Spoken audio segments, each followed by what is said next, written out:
Well, it's almost like there's a conflict of interest at play, right? Like in 2014, you have the bit license Yeah, emerge yeah, in New yeah, York, right? yeah, Clearly, the banks don't want Bitcoin in their backyard, right? In the yeah, time you had Bit Instant, you had a lot of the action yeah, early on was in New yeah, York.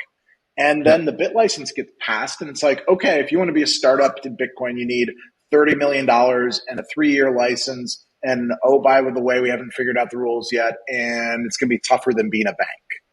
Like, as a broke startup, that doesn't work, right? So they basically pushed all crypto out of New York, right, in out of New 2014. York. And I remember, and then sort of the Bitcoin community became nomadic and much more global, probably for the better, right? It Yeah, wasn't all based in New York. I mean, people flowed to Shanghai, right, for a yeah, couple of years, up until yeah, 17 when China shut down the exchanges. yeah, That was the epicenter. I went to China like yeah, 25 times. That's where the exchanges were, the miners were, everything was really happening, and then China repeated the mistake, right? They kicked out the community, and people, yeah. continue looking elsewhere, right? To Singapore, to Portugal, to, Germany, to Puerto Rico.